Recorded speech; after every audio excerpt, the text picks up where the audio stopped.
Bonsoir à tous. Bienvenue dans ce webinaire du mardi 18 et j'ai le plaisir d'accueillir Geoffroy de Rivens d'Adebio Partners. On a déjà eu une intervention en début d'année dans laquelle effectivement on faisait un tour d'horizon. Je suis ravi donc de vous accueillir, d'accueillir Geoffroy à nouveau ce soir pour un tour d'horizon global sur Bonsoir. l'amorçage. Bonsoir avec Bernard, merci de ton invitation. Et bonsoir à tous. Bien, donc écoutez, voilà, on est dans une situation quand même, on est dans un climat qui est un peu anxiogène, on va dire, hein, pour beaucoup de biotech. Hein. Chaque jour qui passe, on voit effectivement des réorganisations, des restructurations de dettes, des sociétés qui font un exit du Nasdaq, c'est arrivé il y a pas si longtemps, des gens qui cherchent beaucoup d'argent ou un peu, mais qui n'en trouvent pas facilement. Antoine Papillonic nous disait récemment qu'il fallait au moins compter, au moins avoir 18 mois de cash pour passer un peu cette période compliquée. Et cette période compliquée, elle n'est pas forcément compliquée pour tout le monde, parce qu'il y a quand même de belles nouvelles. On a des biotech qui lèvent de l'argent. Cet été, on a eu Sparing Vision, dans laquelle Adebio Partners est justement, et qui a levé 75 millions d'euros. Absolument. On a eu aussi plus récemment Mabling qui en a levé 31. Donc il y a des secteurs où quand même le financement avance. L'amorçage est peut-être un secteur un peu préservé pour le moment. Pour le moment, on le dit bien, c'est pas forcément sur la longueur. Il peut y avoir des atteintes, mais justement, on va en parler. Geoffroy, est-ce que tu peux aborder cette question de l'ambiance du côté de l'amorçage? Comment, du côté du financement, est-ce que les choses se passent? À toi. Très bien, merci. Effectivement, bon, nous, de notre côté, de ce qu'on voit, c'est que l'amorçage se porte encore bien du côté des dossiers qu'on reçoit. Le nombre de dossiers ne faiblit pas, il a même tendance à augmenter, peut-être du fait de notre effort de scouting continu, et puis du fait qu'on a signé un partenariat aussi avec l'INSERM Transfer, qui nous donne un flux important de nouveaux dossiers. Donc de ce côté-là, on ne sent pas de changement. Donc ce que tu dis est vrai sur la difficulté de lever des fonds pour les sociétés de notre portefeuille. On le voit, c'est plus compliqué. En revanche, pour nous, on pense qu'il y a encore 2 bonnes années encore pour créer des boîtes qui vont pouvoir trouver des relais de financement auprès de fonds qui ont levé de l'argent en 2020-2021. Et donc ça devrait continuer puisque c'est de l'argent qui est là disponible à être investi. Au-delà de cet horizon, ce seront des sociétés qui devront aussi se refinancer et si l'environnement n'a pas changé, il y aura à nouveau des soucis de refinancement. Donc c'est vrai que on est préservé, comme tu dis aujourd'hui, mais bon, on est un peu en décalage. Donc c'est vrai que on bénéficie de notre stade qui est précoce. Donc, mais voilà, il faut que ça s'améliore à frais dans la durée aussi. Donc ce que tu dis est vrai aussi, c'est que pour les refinancements, il faut sortir plus tôt, parce que c'est plus long pour lever. Donc pour nos sociétés, c'est vrai aussi. Donc comme c'est plus dur pour lever, les conditions sont plus stringentes. On essaye évidemment, nous, qu'est-ce que ça change pour notre métier et qu'est-ce qu'on essaye de faire de différent. Finalement, on est toujours sur des thématiques qui sont là où les pharma vont essayer de racheter, là où elles sont intéressées de racheter. Donc des thématiques d'indication, cancer, inflammation, maladie rare encore, des technologies diverses. On est assez large aussi en termes de technologies. Mais après, c'est vrai qu'on a tendance maintenant à lancer peut-être des recrutements de management un peu plus tôt pour avoir un meilleur dossier aussi de ce point de vue-là quand on va lever de l'argent. Donc, on n'hésite pas aujourd'hui à lancer des chasses internationales pour aller recruter des managers, peut-être plus tôt qu'avant. Ou avant, on pouvait se dire, bon, ben, on y va et puis on lèvera, on recrutera le CEO après. Voilà. Donc là, on prend les devants pour le faire avant. Donc, voilà. Donc, globalement, on ne subit pas encore les turbulences des marchés cotés, surtout quand on regarde nos valorisations, bien sûr, quand on est dans le privé. Et grâce à l'appétit des pharma pour le M&A, on pense qu'il y a toujours un moyen de sortir les boîtes. Finalement, les bonnes histoires vont être achetées. Donc, on est assez confiant sur le fond. Évidemment, après, il y a aussi les effets pervers de la crise qui sont sur la hausse des coûts R&D, sur les pénuries, les timelines qui dérapent un peu. Donc, il faut être très vigilant sur les business plans, sur l'exécution. Et c'est ce qu'on essaye de faire en s'étoffant au niveau de l'équipe, en recrutant des compétences en opérationnel pour nos boîtes, des operating partners. Donc c'est en cours, mais ce sera annoncé. Mais voilà, donc voilà un peu le bilan, un peu la photo d'où est-ce qu'on en est aujourd'hui, si tu veux. Ok. Alors, justement, il y a un petit paragraphe qu'on peut faire sur l'inflation, la hausse des coûts. Alors, là, effectivement, il faut avoir le nez sur pas mal de paramètres, hein. Quels sont les éléments que vous regardez dans les dossiers qui sont dans le portefeuille, ou voir dans ceux qui vont y rentrer, parce que ça peut être un élément qui va faire est-ce que c'est juste une petite variable d'ajustement ou est-ce que c'est impactant réellement? Ben, écoute, on est en train de faire un retour de nos sociétés pour avoir un peu une vision plus précise et sur où est-ce qu'il y a exactement ces augmentations de coûts. Est-ce qu'il y a des technologies qui sont plus consommatrices de, qui coûtent plus cher aujourd'hui? Donc, je ne peux pas te répondre là précisément, mais oui, il faut anticiper. Euh, et, et avoir un buffer entre 10, oui, entre 10 et 15% de plus. Je pense que c'est entre timeline et augmentation des coûts, on demande des marges plus importantes dans les budgets, ouais, de cet ordre-là. Bien, alors on a parlé aussi de management, et c'est important à ce stade-là de trouver les bonnes équipes. On ne le dit jamais assez. Une aventure Ouais. entrepreneuriale, c'est l'équipe, l'équipe, l'équipe. Facile de trouver aujourd'hui, de recruter à la fois des managers et d'avoir le bon profil de manager dans les sociétés existantes, et voire de recruter des operating partners, puisque c'est un peu le fonctionnement de la DBO. Est-ce qu'aujourd'hui, il y a matière en France à ce recrutement, ou est-ce qu'il faut aller chercher très loin?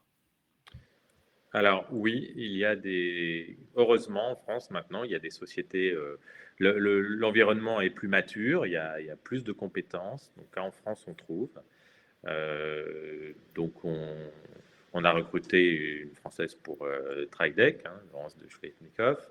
On va recruter un Français pour un operating partner. Il y a des bonnes compétences parce que le secteur a quand même bien progressé, donc ça c'est une bonne nouvelle. Après, voilà, au niveau européen, il y a aussi beaucoup de candidats intéressants et on étend les recherches aux US, surtout quand on est dans des technologies assez de pointe, dans le genome editing, dans le gene therapy, là où il y a vraiment eu beaucoup de boîtes qui ont été fondées avec beaucoup d'argent et peut-être aussi des gens qui sont maintenant disponibles. Donc, on est, on trouve des gens, ce qui est bien. Voilà, c'est peut-être il faut s'y prendre à l'avance aussi, mais on est très content parce que on est tôt dans nos sociétés. Parfois, il n'y a pas encore de syndicats encore très forts, mais on arrive à trouver des managers qui viennent parce qu'ils voient vraiment le potentiel de rupture de ce qu'on fait. Et du coup, ça renforce l'histoire, évidemment, mais ils acceptent de prendre le risque quelque part parce qu'ils voient le potentiel de changement. Ils veulent vraiment avoir un impact. Et voilà, sur ces dossiers, sur EgoNexus, on a pris quelqu'un anglais qui venait d'une boîte en Hollande. Donc, on trouve à l'étranger. Ouais. Alors, si on va plus loin sur une des fonctions clés chez vous, c'est le sourcing. Et le sourcing, vous avez des accords avec l'INSERM, je crois que tu as des accords, Adebio Partner a des accords avec l'INSERM, donc c'est peut-être intéressant de parler de cet accord-là. Mais ce qui est intéressant aussi, c'est d'évoquer la question du sourcing en Europe, puisque le sourcing d'Adebio Partner ne se limite pas à la France, et de voir comment ça se passe, si c'est plus facile de monter des accords, de trouver effectivement, de sortir de la techno ou pas, comment ça se passe de ce côté-là. Alors, oui, tu l'as dit, je l'ai dit, on a donc l'Intertransfert qui a investi dans notre fonds, donc c'est un LP maintenant, et avec bon, ça fait longtemps qu'on travaillait avec eux, hein, Oui. en tant que sourcing, nous apportait déjà des dossiers, mais c'est vrai que on a voulu faire quelque chose de plus arm's length et plus peut-être en collaboration plus proche. Et on a des meetings vraiment très, très réguliers sur leur projet où on apporte aussi notre vision parce qu'ils ont, voilà, ça et l'idée d'échanger et de faire progresser aussi certains projets qu'ils ont dans leur pipeline. Donc ça, c'est une vraie source de projet puisque l'INSERM est un institut et très, très productif, comme tout le monde sait. Ensuite, effectivement, le sourcing ne se limite pas à la France, donc on est très présent en Espagne, on a deux personnes sur place qui ont permis de faire deux investissements sur le dernier fonds. Un investissement sur le dernier fonds, là, on en a fait deux sur le nouveau fonds. Donc là, on applique un peu la même méthode qu'on a ici en France. On se déplace, on va voir les gens, on va voir les TTO, on espère, on rencontre les chercheurs. Et comme ça, on crée, on sème aussi la bonne parole sur comment créer des boîtes. Et on crée des liens. Et la confiance aussi, ce qui est important. On explique ce qu'on fait, comment on le fait. Et après, en fait, ça se diffuse assez librement. Et donc, on reçoit après des dossiers comme ça parce que c'est un chercheur qui a parlé à son collègue. Voilà. Donc, le sourcing, ça, pour nous, ça se fait comme ça. Et après, on a aussi naturellement les dossiers qui viennent chez nous. Mais voilà, un gros effort sur ce qui est proactif avec des relations proches avec les TTO et les instituts de recherche. Et alors, on a parlé de liens de confiance. Ça, c'est important, les liens de confiance. Et puis, dans les liens de confiance, il y a les syndicats d'investisseurs. C'est important, les syndicats d'investisseurs, parce qu'au jour d'aujourd'hui, dans la situation actuelle, on voit beaucoup de tours internes et peu de nouveaux investisseurs qui rentrent dans les dossiers. Il y a une espèce de frilosité, si on peut appeler ça comme ça. Donc, quelle est l'ambiance justement dans ces... Comment ça se passe du côté d'Adebio Partner? Est-ce qu'il y a des syndicats qui se forment? Est-ce qu'il y a de nouveaux actionnaires qui rentrent, de nouveaux investisseurs qui pourraient rentrer dans des syndicats ou pas? Quelle est l'ambiance de ce côté-là aussi? Ouais.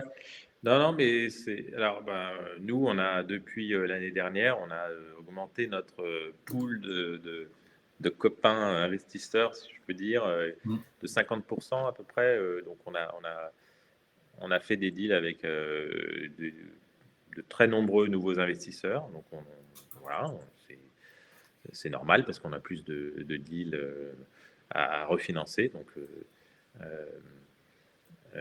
comment ça se passe à l'intérieur des boîtes?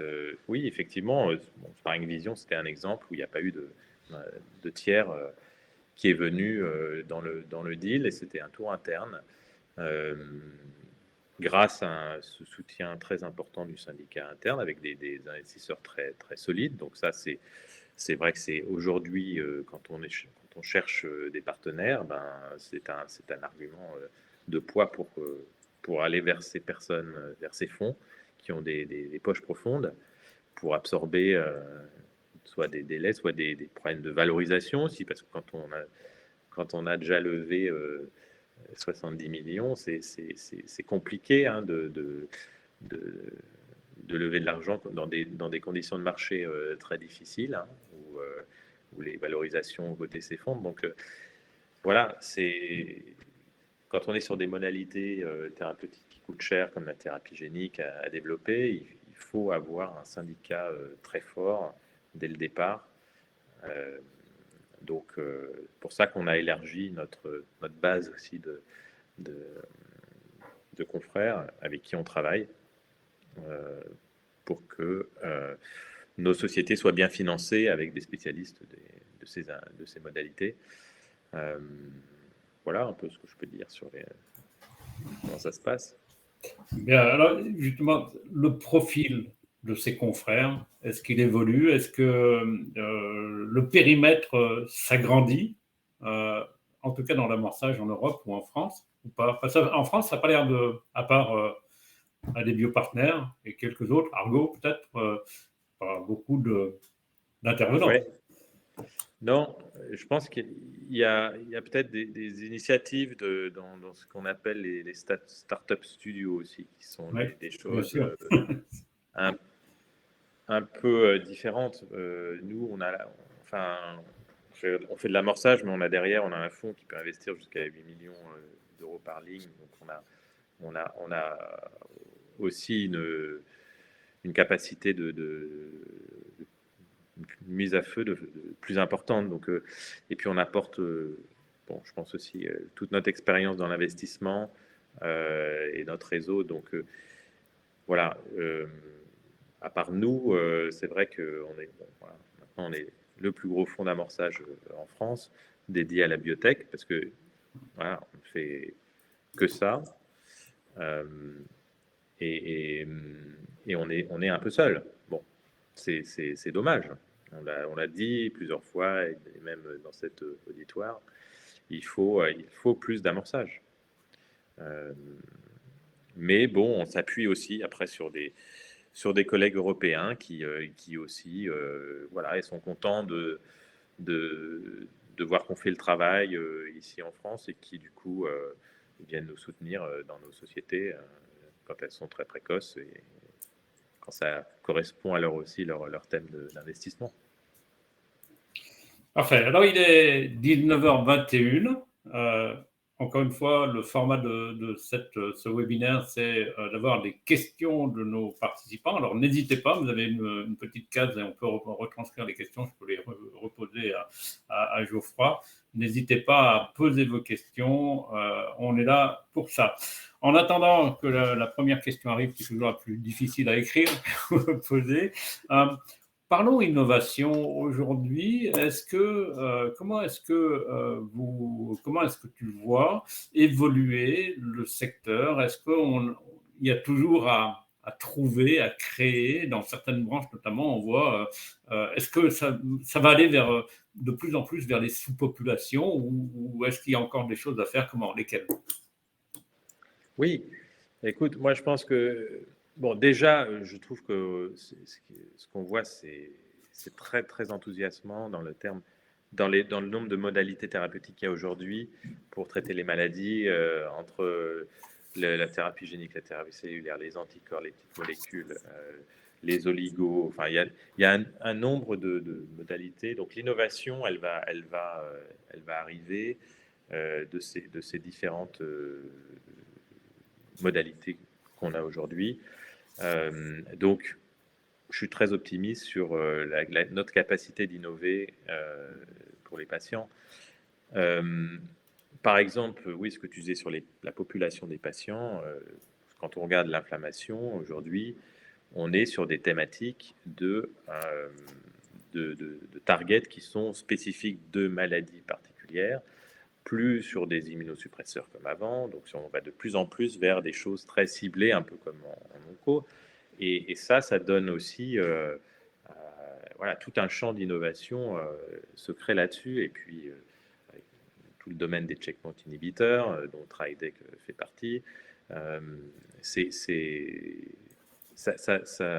le domaine du système immunitaire, que ce soit en oncologie ou dans les maladies auto-immunes, et devient de plus en plus étudié et compris, et donne lieu à des thérapies qui ciblent tel ou tel composant du système immunitaire qui se retrouve le plus impliqué dans telle ou telle maladie. Donc ça devient, voilà, ça c'est un champ d'innovation très important, et on le voit dans notre portefeuille, on est sur ces thématiques-là. Et ça donne après aussi la possibilité d'avoir des thérapies qui sont donc dirigées vers des patients qui reçoivent le traitement avec potentiellement des tests compagnons.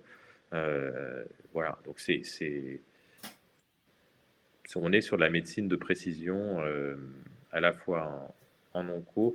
Et l'onco, encore une fois, on voit des progrès importants sur tout ce qui est l'utilisation du système immunitaire, bon, on le sait, hein, mais ça s'étend. Je pense qu'il y aura, on est en face d'une vraie révolution qui va arriver avec une application de ces traitements sur un très grand nombre de patients. Bien. Alors, les questions sont arrivent à flux, on va dire maintenant.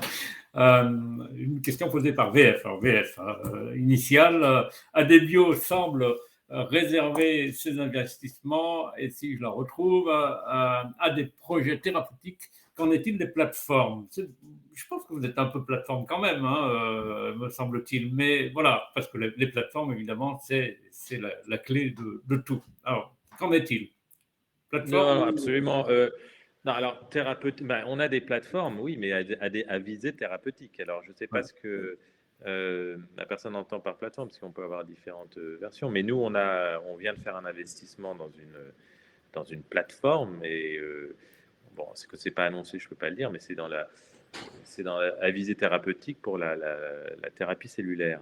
Mais donc on fait des plateformes. On a des investissements dans les technologies de post-CRISPR, donc on peut appeler ça une plateforme, puisqu'on peut faire plusieurs produits avec. L'idée de la plateforme, c'est qu'on peut faire avec la même technologie plusieurs produits. Donc voilà, et là, c'est des produits à visée thérapeutique. Donc on est tout à fait ouvert aux plateformes. Parfait. Jean-Yves Renaud, cette fois. Le flux proposition dans le domaine de l'immuno-oncologie reste-t-il important? Et est-ce que tu vois Ouais, une augmentation des propositions dans ce domaine-là? il est très important, oui. Il est très important. Une augmentation, je ne sais pas, mais il est très important. Ouais. Et on peut avoir un peu d'éléments, de détails Bah, sur, alors, oui, il y a bah, c'est l'idée de stimuler le système immunitaire par différentes façons, soit et sur quel type de cellules vous stimulez, que ce soit avec des oligos, avec des anticorps checkpoint agonistes, avec des thérapies cellulaires aussi, avec des vaccins anti-cancer. Il y a des choses, et puis dans les vaccins anti-cancer, il y a des bonnes nouvelles. Là. Donc, je pense que l'idée qu'on puisse stimuler une réponse immunitaire durable est en train de faire son chemin en clinique finalement. Donc, espérons que ça aille jusqu'au bout. Dans certains contextes, apparemment, mais cliniques, mais voilà. Vos axes d'intérêt dans les maladies rares, en termes de modalité, pathologie, maturité des projets. C'est Christine Fétrault. Nos axes d'intérêt, alors rares, mais pas trop rares, je dirais. Il y a des problématiques de coûts et de remboursement derrière qu'il faut prendre en compte. Ça, c'est une question. Et après, les modalités, ça dépend de la compétition, je dirais. Si vous avez en face de vous des compétiteurs avec des petites molécules, c'est compliqué d'aller avec des choses qui vont être plus difficiles pour le patient, à effet équivalent, je dirais. Donc, modalité, ça joue aussi sur le coût, effectivement, après du traitement. Les thérapies géniques ou thérapies cellulaires sont plus coûteuses. Donc, c'est une équation, en fait. Chaque cas est un peu particulier. Enfin, on regarde tout. Sophie Jacques Lapointe, Pera Pharmaceutical. Est-ce que les entreprises, en fait, les investisseurs, par les temps qui courent, qui sont difficiles pour eux aussi, se replient plutôt sur le late stage? Est-ce que c'est un constat que tu fais sur des investissements moins risqués, donc aussi dans les medtech plutôt que les biotech? Dans les medtech plutôt que les biotech. Alors, Le late stage. déjà, ça dépend. Il y a des investisseurs qui font pas de medtech, donc ils vont pas se mettre à faire du medtech, ça c'est clair.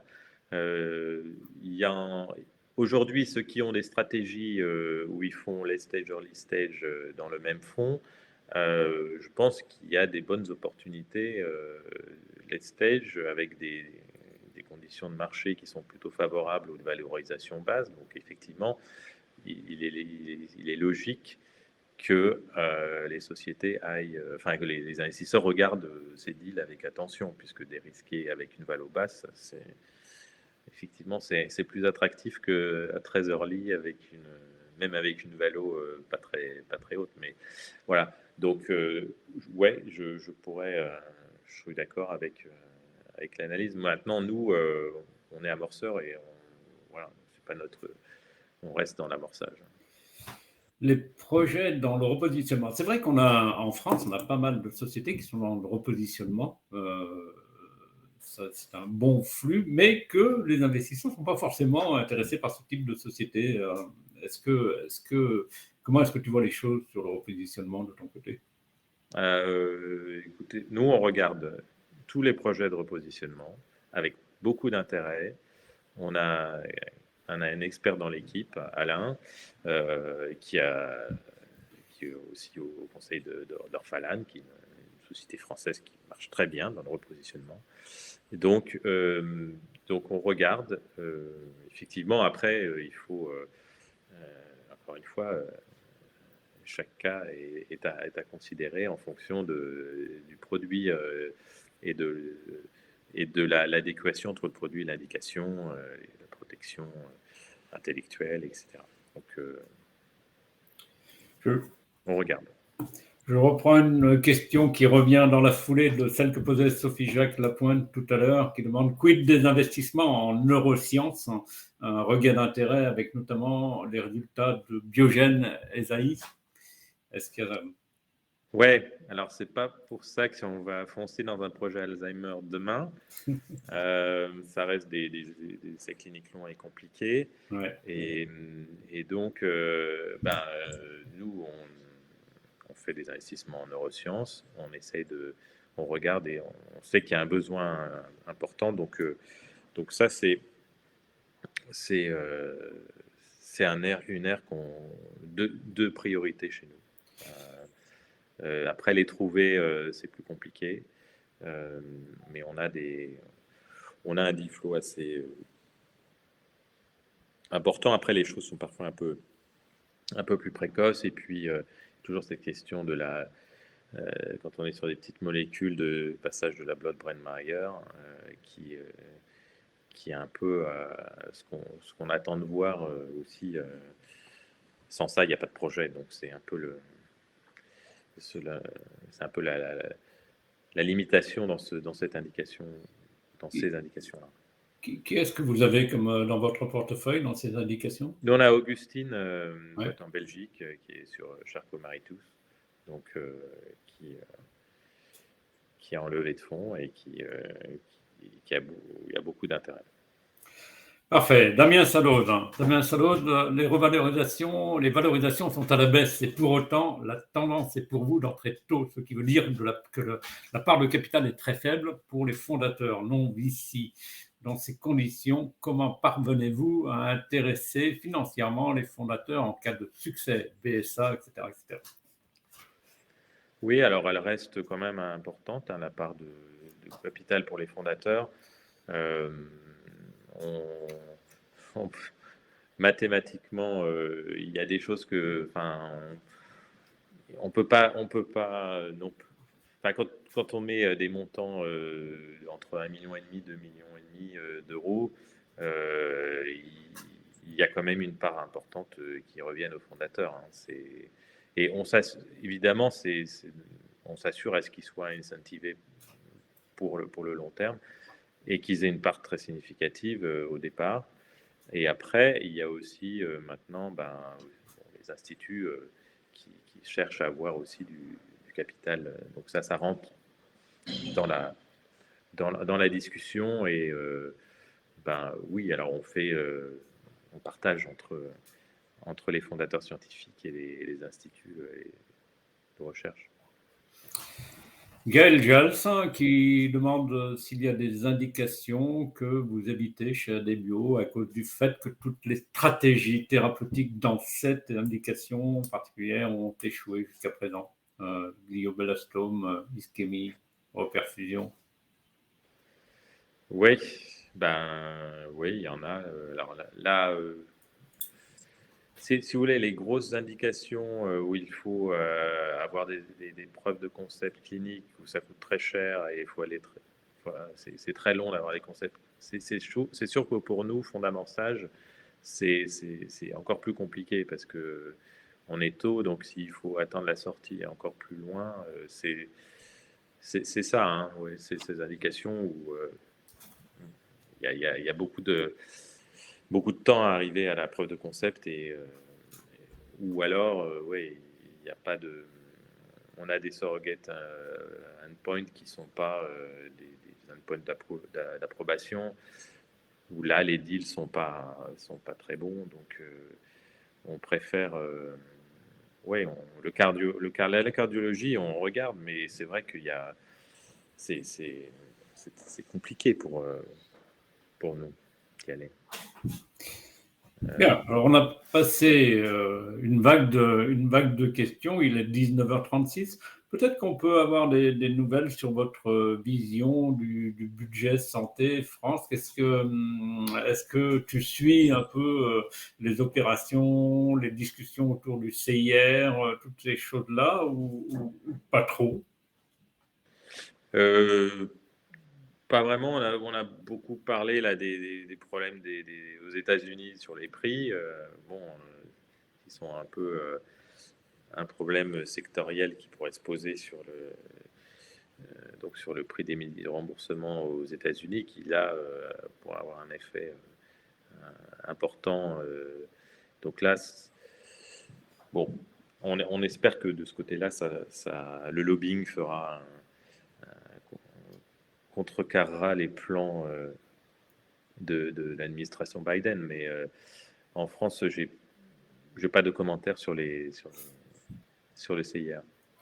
Oui, c'est vrai que sur les États-Unis, on avait ce questionnement avec Antoine Papiernik aussi, qui est cette loi sur la régulation de l'inflation, hein, qui est passée cet été, dont il disait effectivement que ça allait impacter les petites molécules et pousser les biologiques. En tout cas, les investisseurs se poseront, et les pharma aussi peuvent se poser beaucoup de questions sur leurs investissements et orienter différemment. Et donc, tout d'un coup, priver d'une manne c'est terrible. C'est terrible.